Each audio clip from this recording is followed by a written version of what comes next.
Yo, what's up mga idol? Good morning and welcome back dito sa channel ko. So yan, tag-ulan na. So napakabilis tumubo ng mga damo-damo dito. So nakaraan, nilinis ko na tong area na to. At ngayon, hiniram natin yung kaibigan natin. Yan. Talagang nag-high pa. So yan, hiniram muna natin siya sa kanyang trabaho upang tulungan tayong linisin to, yung kanal na to. So, kanal to mga idol, papuntang kalsada. So, dito dumadaan yung tubig kapag malakas yung ulan. So, lilinisin natin yan, pati dito. Yan. So, dito natapos ko na. So, dito na lang talaga yung papuntang kanal. At dito, sa mga bakod natin. Ayan, yung kaibigan natin. So, nagpatulong ako sa kanya. Hindi muna siya nag-duty ngayong umaga. So, mamaya na lang. So ayan mga pre, habang naglilinis yung kaibigan natin, papakita ko muna sa inyo. Kahit ako nagulat, ang bilis lumaki ng mga fry ng ating PKBM. Yan, Platinum King Balloon Molly. Tingnan nyo naman kung gaano karaming fry. Yan, yung mga breeders natin, gutom na gutom. Sa 2 araw ako hindi nakauwi at biglang laki sila. Tingnan nyo naman. So siguro next vlog, kukunin natin lahat ng mga fry at i-transfer natin dito sa kanilang grow out. So nandito yung mga fry ng PKBM natin na naipon ko nung nakaraan. So papasilip ko sa inyo. Tingnan natin kung makikita. Yun. So nandito lahat ng mga fry ng PKBM natin. So hopefully ay makakaselect tayo ng magaganda at maraming mga PKBM. So sana. So ayan. Dito naman, nilinis ko to na nakaraan, kinuha ko lahat ng mga fry dahil na-transfer natin itong mga breeder ng ating Gold Dust Balloon Molly. Yan, diyan natin sila ilalagay at ito naman yung lilinisin natin. So transfer lang tayo. So ayan mga pre, i-update ko na lang kayo mamaya. So ayan mga pre, halos nalinis na rin ng kaibigan natin. Malapit na siya dito sa kinatatayuan ko. So mamaya dito naman tayo maglilinis. Ayan. So ngayon, napapasok ako ng tubig. Ayan, nakikita nyo? So as usual, doon pa rin nagmula sa ating drum. Ayan, yung drum natin. So nagsipon pa rin tayo ng tubig natin papasok dito.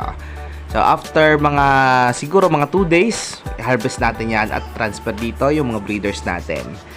So para naman ito, magiging preparation para sa grow out ng mga fry ng ating Gold Dust Balloon Molly. Ayan. So, talagang napakaraming fry nag-grow out natin dun sa malaking pan natin. So, sana ay marami na yung makuha natin. So, ayan.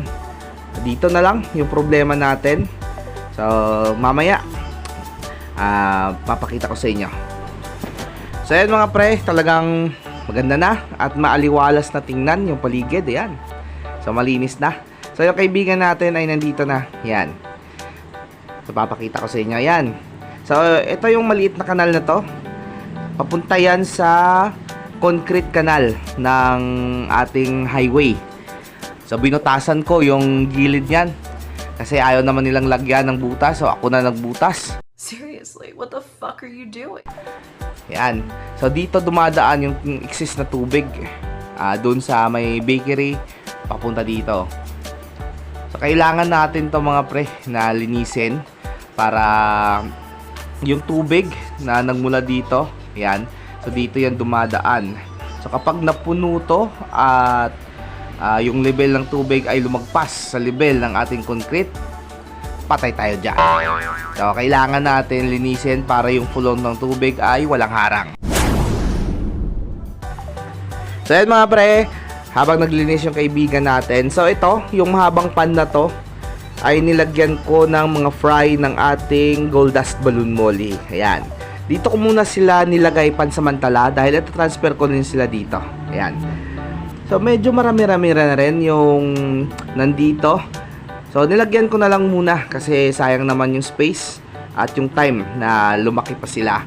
So pero pag nagkatubig tayo, linisin natin yan at i-transfer natin sila. So dito naman yung mga kal ng ating PKBM. Ayan, yung mga long body natin nandito. So pinapalaki ko lang muna at bibenta natin sa shop. So sayang naman kung itatapon lang. at ipamamigay. So pwede namang ibenta natin sa shop kahit mura lang. So dito naman, ayan o, tingnan nyo. Ito yung natira ng assorted mollies ng pag-harvest natin. Yung mga maliliit at saka yung mga jubilee size na nakaligtaan ko na kunin at isama sa delivery natin. So dito na lang muna sila. So ita-transfer ko sila sa maliliit. So doon naman ay aayusin natin yan dahil nagka-problema yung drain niya. So ayan mga pre, ito na yung sinasabi kong kanal. Ayan. Nakikita nyo sa dulo, meron dyang butas papunta sa concrete canal ng highway natin. So ito yung pinapalinis ko para yung tubig ay dire-diretso na kapag umulan ng malakas. So walang harang yung tubig, diretso na. So ito, kunin natin to, yung mga dumi dito. So update ko kayo mamaya. So ayan mga pre, talagang nakakapanibago. Masarap na sa mata tingnan. Yan, malinis na yung paligid natin, maliwalas na, at parang gaganahan na tayo na mag-reset ng ating mga fish pond. Ayan.